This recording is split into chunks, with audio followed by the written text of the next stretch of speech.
All right, good morning, everyone. We're going to continue our media availabilities this morning, and we've now been joined by Clint Bowyer, driver of the number 15 5-Hour Energy Toyota. And Clint, just talk a little bit about your team's mindset coming into this weekend. You're in a good spot right now when it comes to the chase, but just talk about this weekend and how you feel about going into tomorrow night's race.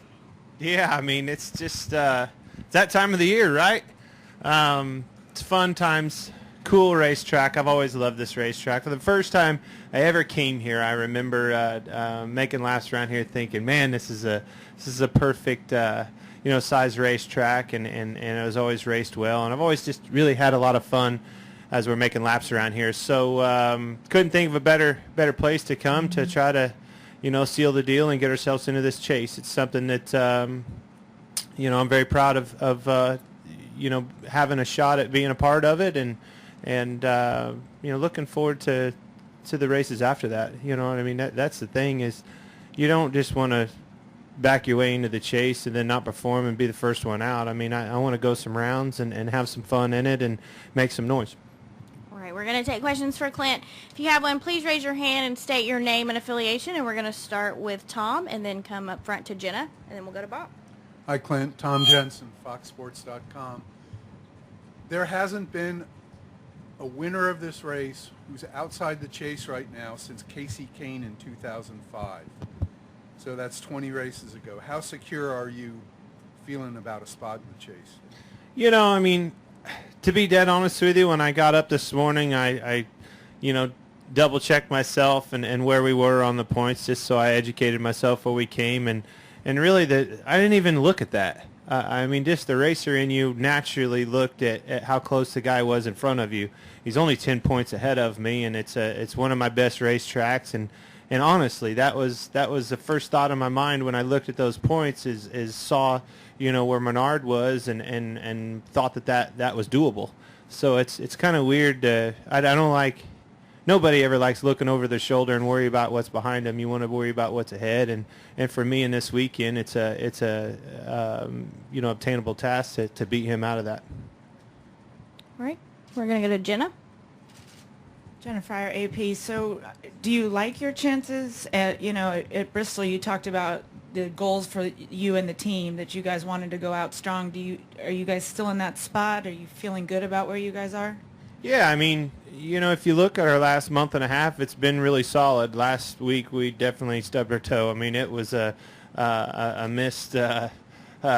We struck out. We sucked all weekend. I told him on the way home, I said, "Boy, we got our asses kicked right there," and we did, from the time we unloaded to the time we put it back in the box. But the good news is, we only go to that track once. It's pretty unique from everywhere that we're going to. It was a low downforce deal. It really doesn't hold any kind of weight as it pertains to this year and moving forward. So, it's kind of easy to put that one behind you and worry about that another day, because the group that I'm with, the organization I'm with, the people that are working on these cars, that'll never be in existence again. So the good news is we've been solid in this package, and we've been solid at this racetrack.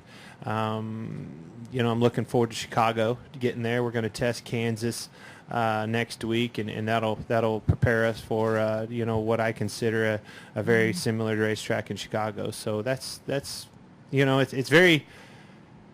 Everybody wants to talk about the task at hand, but that's just the way our world works. You're already all week long. We're thinking about Chicago and thinking about Kansas and what we have to do to prepare ourselves, for that chase, because we were worried about Richmond, weeks ago. You know what I mean? So, I think through that, the thing I like the most about everything that I see is that preparation, that dedication is there with our team, and just as easily couldn't be, so it's great deal of pride with the group that I'm with, and their focus and attention to detail going into this. All right, we're going to go to Bob. Bob Parker, CSPN. I have a couple of questions. First, how much progress have you made toward where you're going to race in 2016, and when do you think you'll know? Yeah, I think we've first of all, it's very humbling, the phone calls. As soon as the news comes out that that you're not going to have a future at your present employment, I mean, obviously you're nervous and you're worried about what that means for yourself or your people with everything. So, it's humbling the people that have reached out and been interested in me. But truth be told, man, look what we're in the middle of. I mean, timing is good that it's ahead, and not at the end of the year you're finding this out. But nonetheless, it's pretty crunching times right here, and it's like I told him, I was like, I don't want to use the word back burner, but let's just take a time out right here for a couple of weeks, take care of business, and that's kind of what we did this week. I stayed at the farm. Laura went to New York City with her girlfriends for a couple of days, and me and little man chilled out. I used a little help. My grandma showed up quite a bit. I ain't gonna lie to you. She made sure I was under control, then she'd go. And also was wondering, with the rain in the forecast possibly for tomorrow, how much of a concern is that possibly impacting, somebody who maybe isn't running great but ends up winning the race based on rain strategy? Well, that's what I love about you guys. You're always looking for a good story, and boy, that'd be a hell of a story. But again, you can't worry about that kind of stuff. I mean, at the end of the day, we've got a good enough point pad that if we go out and do what we're capable of doing, we're plenty good. If somebody was to win and something happened, I mean, it just wasn't meant to be. I mean, that's at the end of the day, we've done all we can do. We can go out and win this race. I can tell you that. We've done it before, and we're capable of that. So, who knows? There's nothing to be said that wouldn't be us in victory lane enjoying that very moment you're talking about. All right, we're going to go to Jeff and then back to Kenny. And then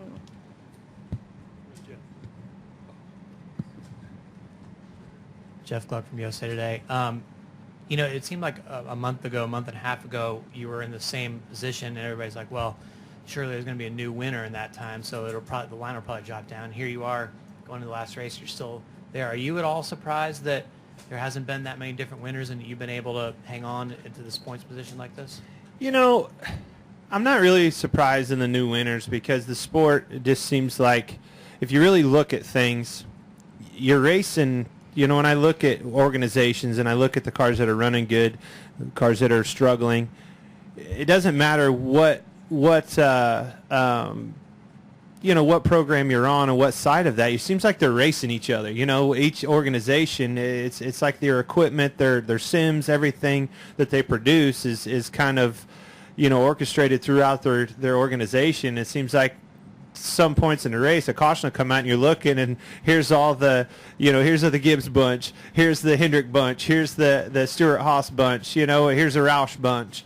It seems like that's the way that we've kind of migrated towards with everything that's going on, as close as a competition is, and I think it comes down to all that engineering, the simulation, and all that stuff. It really tightens things up to that nature. So I'm not really surprised there hasn't been a new winner as far as that goes. But I am surprised through all of this. The last month and a half, I mean, we've stubbed our toe big time at Michigan. And if you take that out, I mean, we were running in the top 5 there. If we'd have had that top 5, we'd have been locked in already. So the only thing that I'm really happy of and didn't catch me off guard, because I knew the potential was there, but just a great deal of pride with all the things that have been going on, is we marched back into the chase. I'm telling you, 2 months ago, I didn't see this even being a shot, and they really dug deep and worked hard. We switched crew chiefs, switched some key components of the organization around, and boom, it took off, and we marched our way into the chase. Talk. all right, we're going to go Kenny, Dustin, Woody Kane, Holly, and then we'll end with Tom. Go ahead. Kenny Bruce, NASCAR.com. Clint, if you had to guess, how many more scenarios will we see before you announce what you're going to do in 16? Because it seems like every week there's a couple of new ones. 27. 27? Yes. Okay. Thank you. Now, 27 different scenarios and not one less. You won't be happy if it's any fewer. No. Hell, you've read my career. Why do it the easy way? If you talked about Darlington and how that was different because of the downforce package and a unique track and all that, and you guys went down there and stunk it up. What do you see? We didn't actually. We didn't stink the show up. We stunk. Yeah, you stunk. Okay. what do you see that makes you confident that's not going to happen somewhere else? That in the package is not going to happen again this year, and I think it's as simple as that. And if you look at that package, it's kind of interesting. I left there and I was driving home and just thinking about the weekend and everything that I saw and everything. And you look at that downforce, the low downforce package, and it kind of changed the ingredients obviously a little bit, and the downforce packages and the packages that these teams run. And different organizations and different manufacturers seem to be better on it than others. And it all comes down to aero. I mean, anytime you hear us complaining about grip, you're in trouble, because 9 times out of 10 that's not a spring change or a shock change. That's an aero balance, and it's not going to be fixed at the racetrack. So that being said, whether it's underbody, side force, down force, whatever that they've got going on for them, when I saw that weekend in the low down force, it seemed like the Fords ran better than they've been running all season long. Same as Kentucky. The Toyotas definitely stepped up. Gibbs more than us, but nonetheless, the Toyotas stepped up. And I think, probably if it hurt anybody the most, it probably hurt the Chevrolets. So that's just my take of the low downforce package. That's a good thing, though. I mean, you know what I mean? You want to shake things up, and you hope to, and I think it did a little bit. All right, Dustin, go ahead. Dustin Long, NBC Sports. I have 2 questions. One is, I know you talk about putting your plans for next season on the back burner for this week. I didn't say back burner. Okay. Just put it on hold. But I just wanted to ask you is, you've got a lot of employees there that I know you talked at Bristol, hey, let's go out and do this and let's rally the troops and things like that. But it's just human nature as you get closer to an end point that they've also got to be focused, and they don't have as many people looking out like you do that kind of help you through that so you can channel that off. How do you keep a group like that together? How do you keep this going to where you make the chase that you can be a championship contender with all, as 200 plus people are trying to find jobs? Well, I think to your point, I mean, to be honest with you, that was my idea. I felt like we owed it to them, just like I said in Bristol, to tell them at the earliest possible situation came up that we came to an agreement there. So they could go out and work on their future and know what that future held, and that they didn't have one at MWR. So, I mean, everybody thinks differently, but for me, I felt like that's how you could get the most out of your people throughout the years. The racer in you that's what I love about this sport. The competitive racing nature of it just prevails. Obviously, people have families to provide for and a future to worry about, but they're doing so. I can tell you, as I know for a fact, as soon as they get off work, before work, during work, text message, whatever, they're working on their futures, and that's exactly what I intended them and hope that they would do. All the while, still digging as hard as they can and getting our cars where they need to be to compete for a championship. This has maybe been a tame regular season per se, in terms of maybe driver conflict, at least in terms of at least being public. Let's put it that way. Maybe there's more going on in the motorhome lot. We beat the hell out of each other in the motorhome lot. You guys just can't see it. Right about it. What? No, really. How does it? You didn't hear? That's how Denny really hurt his knee. You didn't know that?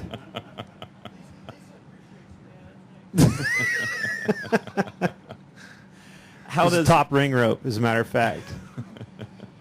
How does it? Why has it maybe been a little bit more tame? And is it something that will, I think the expectation is, looking at last year's chase, how it kind of became more explosive. Is it reasonable to think that would happen again? Well, again, it kind of just goes back to what I was talking about with the organizations when I left Darlington. Even you're racing. It seems like you're racing your engineering performance. Seems like you're racing your teammates a lot, and you're obviously not going to have a skirmish or a on-track battle with one of your teammates. And that being said, everybody's on different agendas. I think this weekend could be the first step in some wild activity on the racetrack, and it'll only progress from there. The pressure cooker definitely heats up just like they intended it to do in this chase, and that's when you guys started getting blisters on your fingers or writing stories. I think that's going to be the case again. It seems like there's no time, there's no period of the chase that it's a comfortable moment where you can ride a little bit. It's always crunch time, and you got to go. All right, we're going to go to Woody, and then our last question is at Tom. Go ahead, Woody. Woody came with them. All right, Clint, are you guys going to do the Kansas test next week? Or, yeah. Are you expecting to try the different packages there for 16, and what would you like to see going forward, rules-wise? For 16, right now I don't care. I'm going to focus as much as I can on this year and get the benefit out of that. I mean, I'm not even going to be sitting in the same race car, next year. So I'm a firm believer in a low downforce package. I think it makes that seat a lot more useful, and a lot more important, as far as the overall package goes, and I think the tire really predicts a lot of different things too. I went to the Homestead tire test. We went through a lot of changes it was a 3-day test. Went from the 15 package with the control tire to the second day on the 16 package with a control tire. You're slipping and sliding around, driving it and having fun, a really enjoyable challenge, and then they flip and put those Indy tires on that we ran last weekend, and it wasn't, it was kind of right back to what felt like what we had this year, really tight and it wouldn't roll the center very good, and it had pretty good, comfortable grip. So that just tells you with the same package, they can tune a lot of things and move the needle with something as simple as a tire. So it still goes down to making sure that we have the right combination to put on a good program for their fans. All right, we'll take our final question from Tom. Hey, Clint. Tom Jensen, FoxSports.com again. I see you. If the chase field stays the way it is, we're going to have 2 first-time drivers in the chase and 6 first-time crew chiefs. How much of an advantage are the guys who have experience going to have, and how tough is it doing this the first time? It all comes back to things have changed a lot in this sport. I really do think that. Obviously, like I said, the pressure, everybody knows that pressure cooker is wide open as soon as that chase starts, and it forces your hand to make a mistake with a certain decision or something like that. But at the end of the day, it comes down to the organization you're with, the crew chief, the engineers, your package. If you've got a good package starting this year out and you've been solid week in and week out, you're gonna have a better percent chances than the guy that isn't. Doesn't matter if it's your first time in it or your 27th time in it. It really just doesn't matter. It's comes down to having a good program underneath of you and making the right decisions just like you did all year long, and don't change a thing. All right, Clint, we thank you for your time, and we wish you the best of luck this weekend.